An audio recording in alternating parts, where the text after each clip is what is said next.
mbega yemwe murazi uburundi icyo nifuza cyane cyane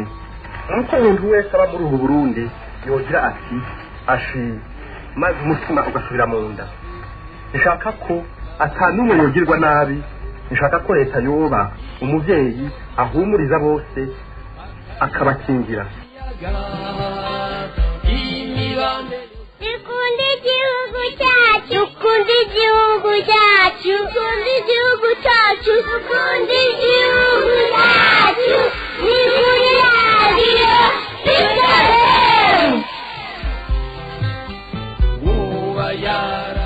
dukunde igihugu cyacu. Dukunde igihugu cyacu n'ikiganiro gihaka ry'abarundi bose bifuza guteza imbere igihugu mu gushikiriza ivyiyumviro bitandukanye vyateza imbere igihugu bisata vyose vy'ubuzima bw'igihugu, intwari ibereye, uburongozi bwiza, agateka kazina muntu, ivy'ubutunzi n'ibindi. Dukunde igihugu cyacu mu gikurikirana misi yose kuwa kane kuri radio Peace FM.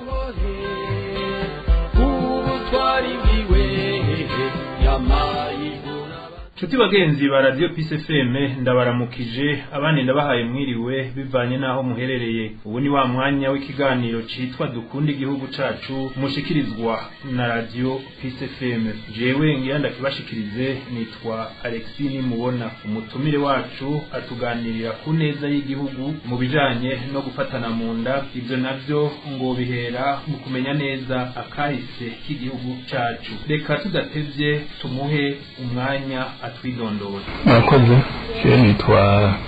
Katihabwa Karori kaba impunzi.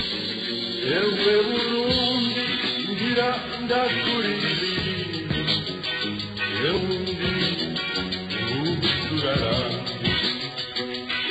Wewe uri umuntu tuzi washira imbere ineza y'umunyagihugu, y'umukozi wa leta. Gukunda igihugu cawe ni no gukunda abanyagihugu. Urafise akajambo wobwira ugwaruka kubijanye no gukunda igihugu cawe no gukunda abanyagihugu no gukunda abakozi. Ugwaruka mba nibibondo byacu nabuzuko ivyo umuntu aba ariko aravuga byose iki cerekeye neza y'igihugu uhera kwiyumvira ku mwana ari mu nda ukaca mubona ubusaza bwiwe hagati yuko ari mu nda n'ubusaza hari byacamwe ibi nabyiza ibyo byose urumva umuntu arabiraba hanyuma ati byogenda ukuntu ngaho rero uri kubategura uri kurondera ineza y'umurundi. Umwana nawe iyo abonye abakuze bitayeho ubwana bwiwe nawe akurana ingeso nziza zo kuzitaho ubusaza bw'abamwitayeho. Mu Kirundi baravuga ngo sakwanka akuraga ivyamunaniye. Wewe rero uvuga uti ntituraga abana bacu ivyo tutakoze. Oya twe twarabikoze kandi twakoze byinshi. Ikibi waho tuvuze mwe nuko amakosa araba ku bantu ko twitwa abantu twaraguwe. Amakosa rero twebwe dukuze twoba twarakoze. Abo bana bacu nabo ntibo yakora kugira ngo bayakore babanza kuyamenya. Abazoya babwira ni twebwe nyene tukemera twababwire ko twagize amakosa. Twe turacari bato ni muducira gace. Imyaka 70 wabonye byinshi muri ubu Burundi. Urumva muri uwo mwanya nawe bivuga byose ngo wayimare ariko urumva turi mu twabaye impunzi ntitwabaye impunzi kubera abana twabaye impunzi kubera amakosha ukurikirane rw'amakosha uba gwarabaye igihe twe twari misore tugakora tweze mu kazi.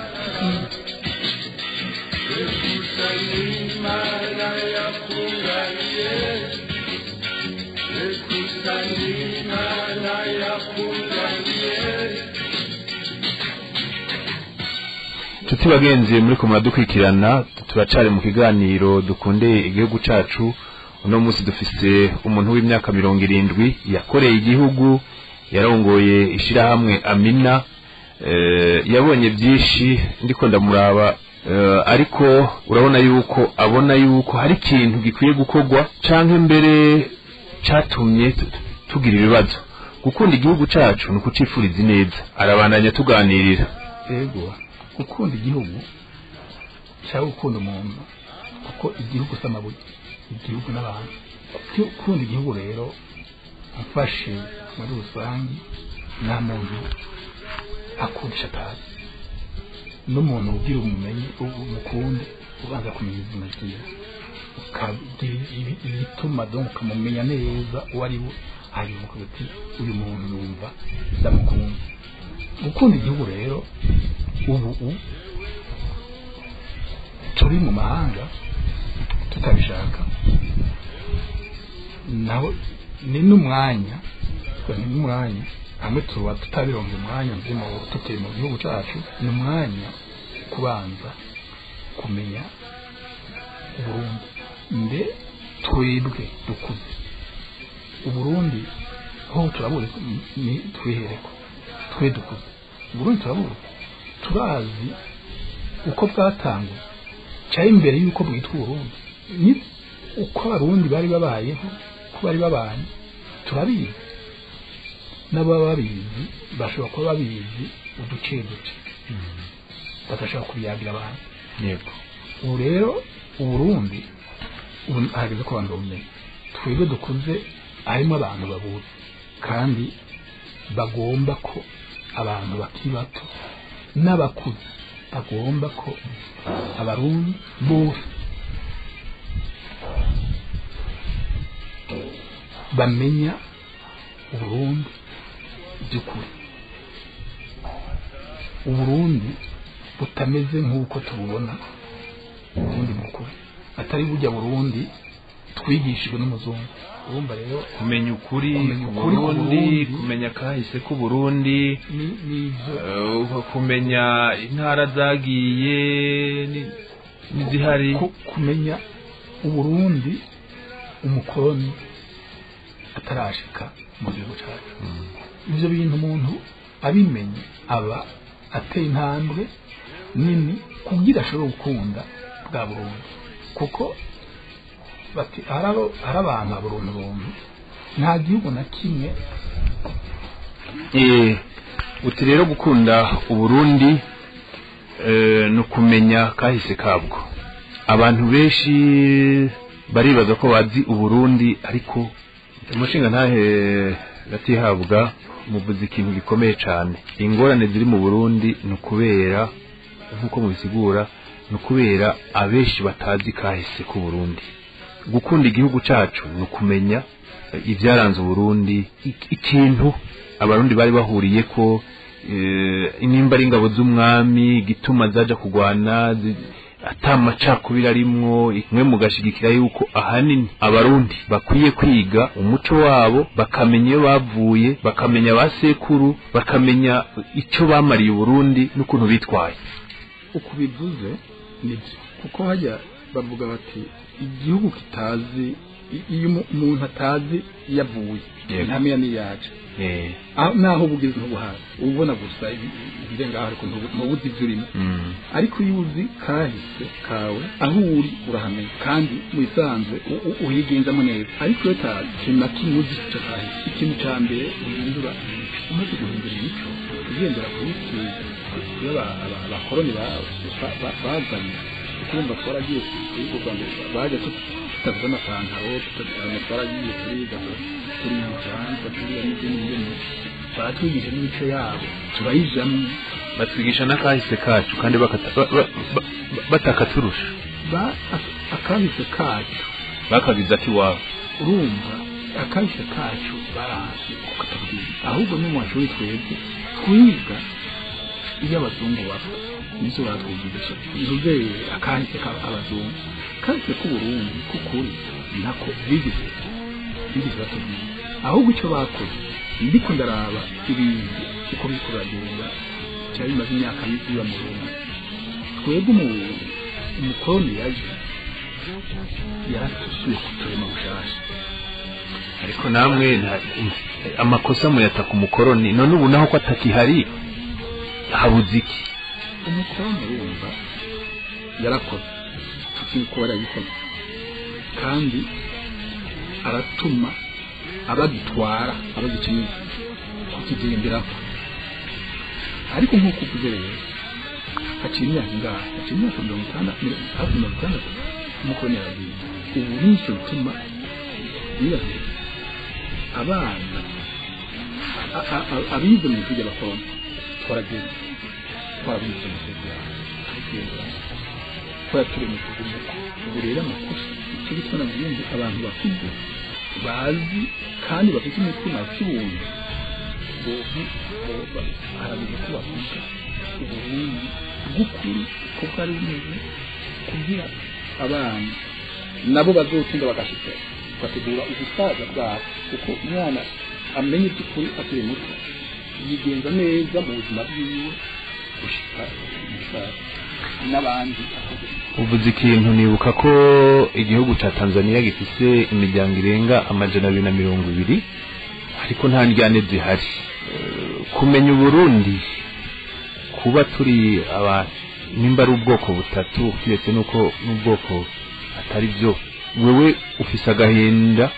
wifuza ko abantu bamenya Uburundi bakamenya umuco wabo bakamenya base bakamenya ukuntu babana nimba ntihenze mwambwiye yuko hari ibindi muri ko murakora yego Amina warayitwaye waragerageje kuvugira abasirikare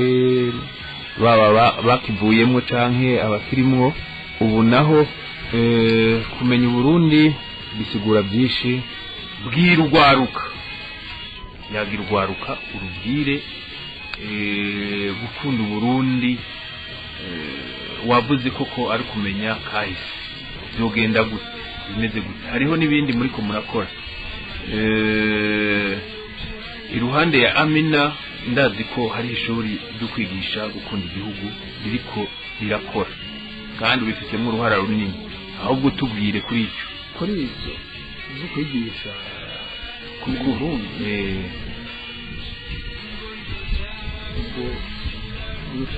uruhara ndabifitemo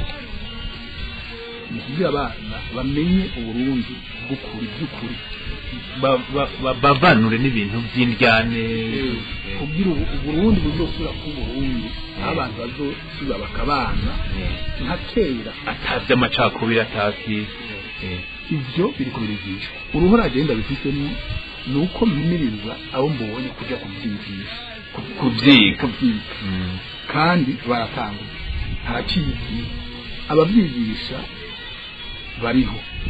ubu arazo bakora ku mugaragaro ariko no vuga izina yiwe atamayushe ariko genda ubu abana b'abarundi no kuvuga abarundi bose uko abana b'u Burundi nabari mu gihugu n'abari hanze kumvo zitandukanye ubu rero ivyo icyo cyo kumenya Uburundi bw'ukuri kiriho kirakora kandi kimaze y'imyaka 5 kiriho kirakora hari abantu babizi mugabo ingugu zo kubivuga ngo twiragize abarundi babyumve hanyuma buguruke bahumuke bace babona ukuri hanyuma abarundi bamenye batumbere ingugu za mbere mu kwigisha hanyuma abo twigisha nabo barayagira abandi kandi abo abigishwa barabona barumva neza yuko ibyo bintu byari bikenewe byo kumenya Uburundi barabyumva cyane kandi barayiga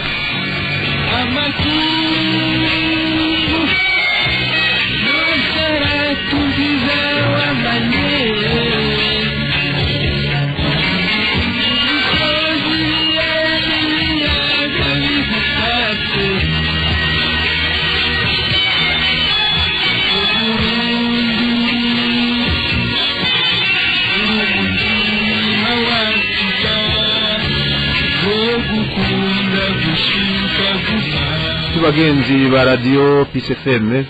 turi mu kiganiro dukunde igihugu cacu mushobora kutwakura mukatubwira ikifuzo canyu canke ikintu cyose cyofasha Uburundi cyo tuma dukunda igihugu turiteguriye kugicisha kuri iyi radio turi kumwe umushinga ntahe akuze w'imyaka 70 muramuzi mwishira hamwe Amina yitwa Katihabwa Karol Charles yatwaye Amina shirahamwe ryahuriramwe abasirikare baba bakiri mu kazi n'abavuyemwo abasirikare abakukurutse bahoze ari abasirikare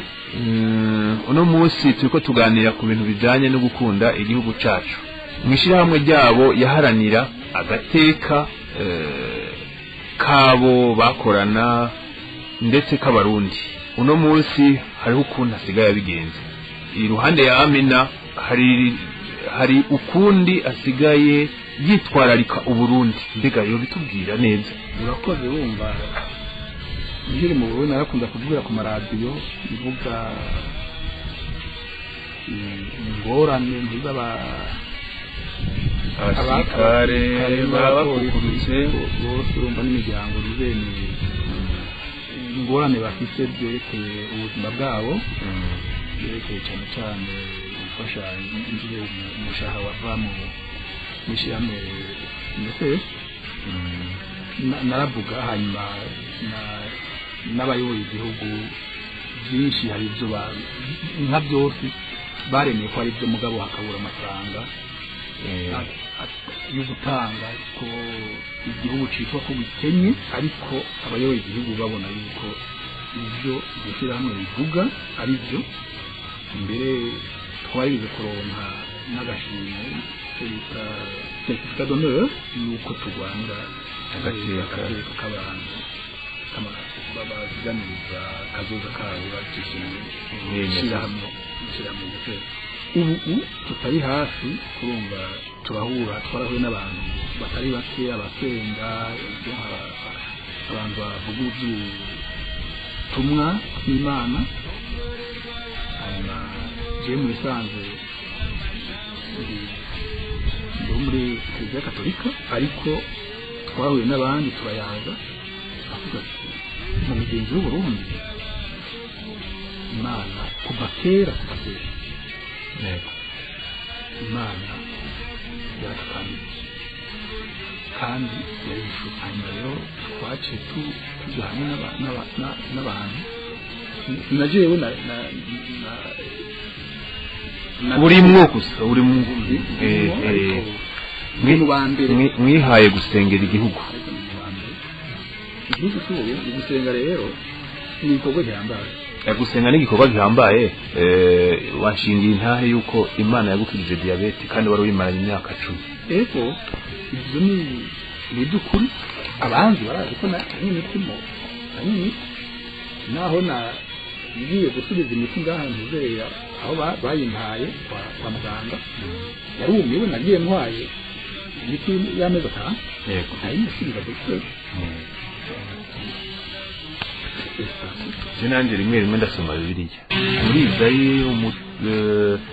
ikigabane ca 55 akavuga ko 8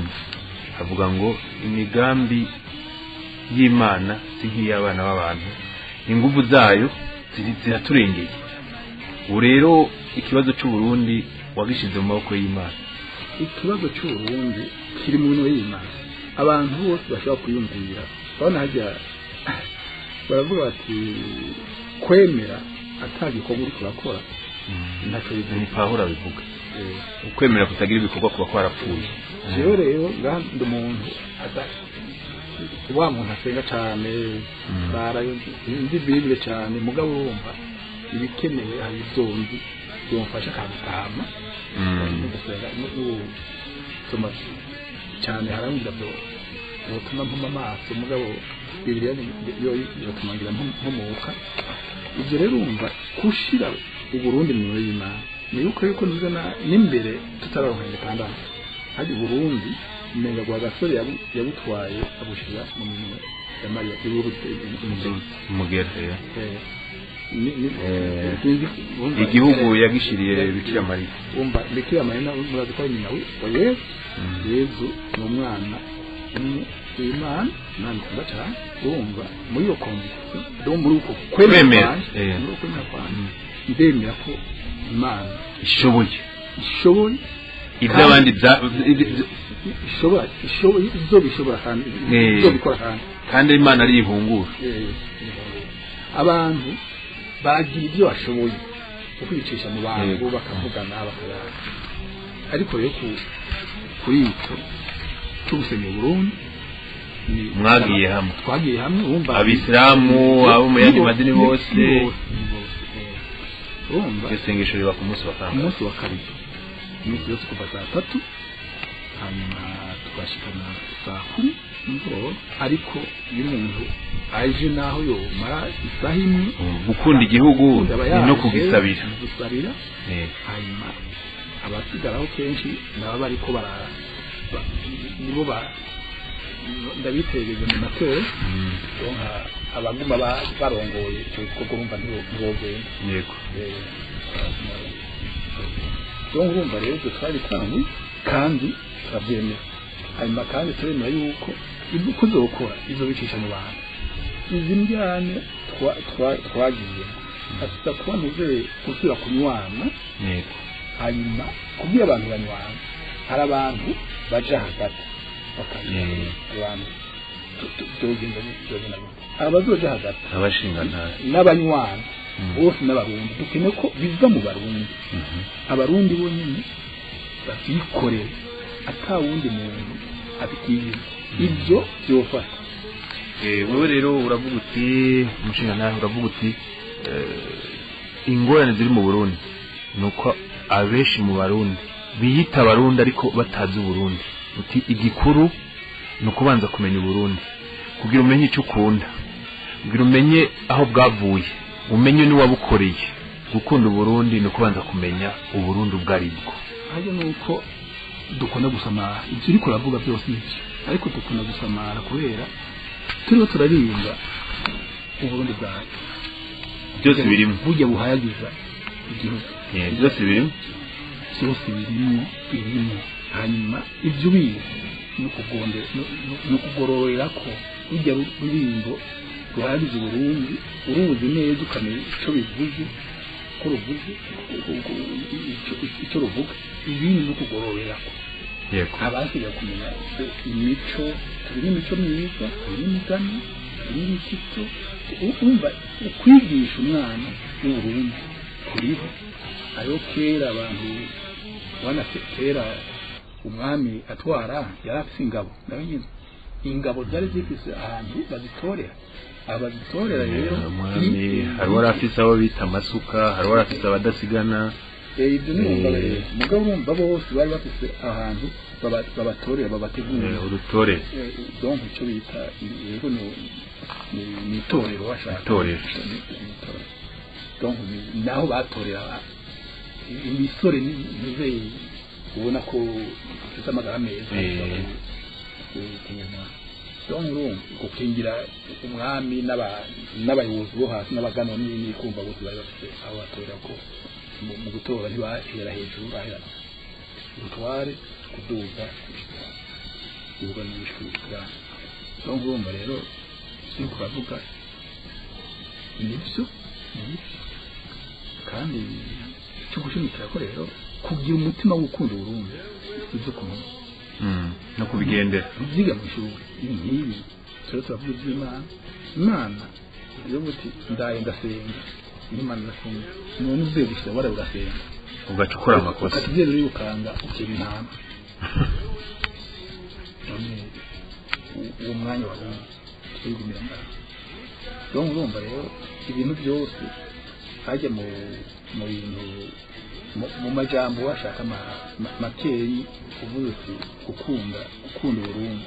ukunda abantu bato bose bato bumva batishoboye yego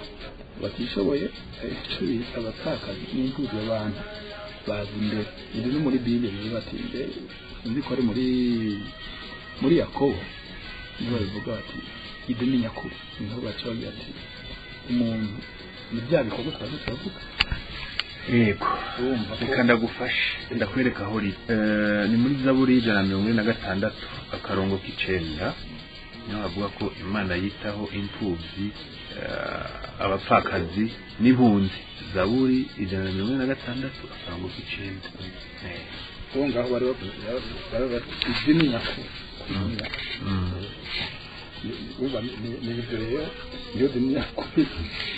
mwe mwagiye hamwe kugira ngo musabire igihugu mutaravye amadini yanyu mudasuzuguranye umwe wese azanye kwemera kwiwe hanyuma rero nka jewe ari maciye mu gisirikare nari natwara nk'iyo association irimo abasaza rero munganya nk'imyaka nyene nk'iyo nyene n'abansonze bari harimo ko je nibaza ko wambeshe iyo myaka ntayifite 70 cyari nuko ndi kuvuga hariho abapfaka izo mpfubyi zabuze basi n'abandi hari ibimuga urumva rero je ndikora bari kusenga kwishaka inzira yongereza ububi yongereza ibyo bimuga yongereza ibyo mpfubyi shimbira amahoro urumva rero amahoro nayo umwami w'amahoro muratwaye ubu rero icyo kibazo ibyo bintu turakora nasaba ahubwo ko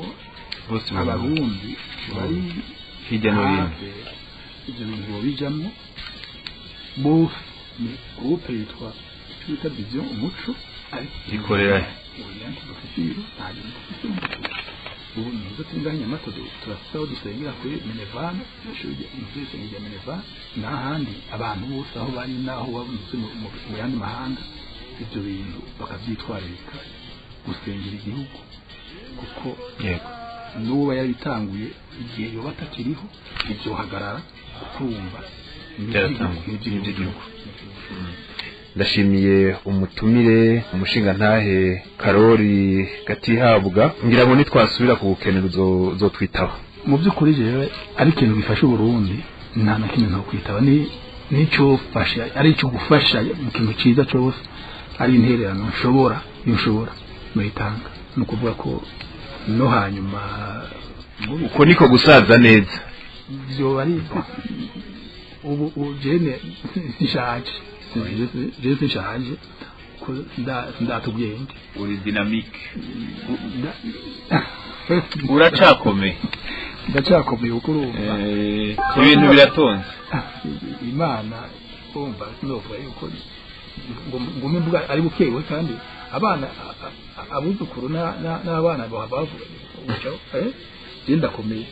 urumva ndacakomeye ariko ndakunze murakoze ndizera yuko atanubwo bamfise uko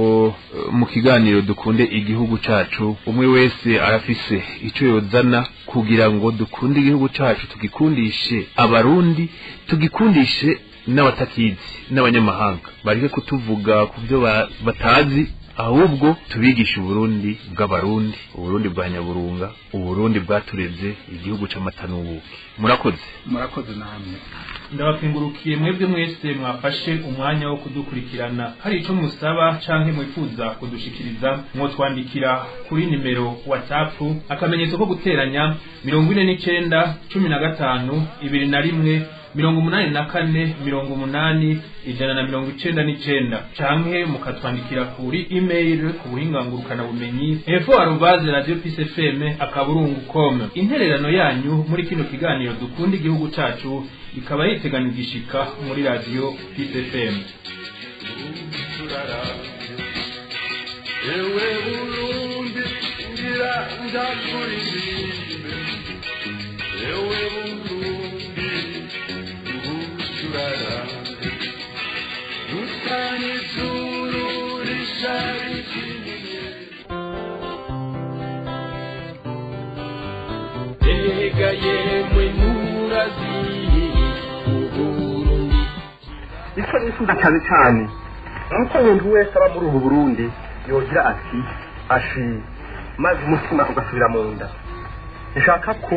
atanumwe yogirwa nabi nshaka ko leta yoba umuvyeyi ahumuriza bose akabakingira Dukunde igihugu cyacu, dukunde igihugu cyacu, dukunde igihugu cyacu, dukunde igihugu cyacu, ni kuri radiyo PCFM.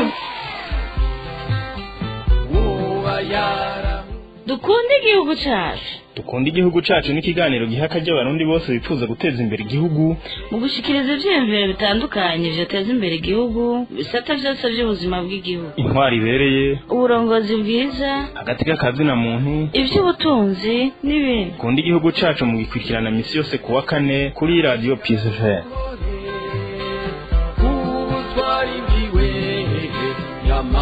igihugu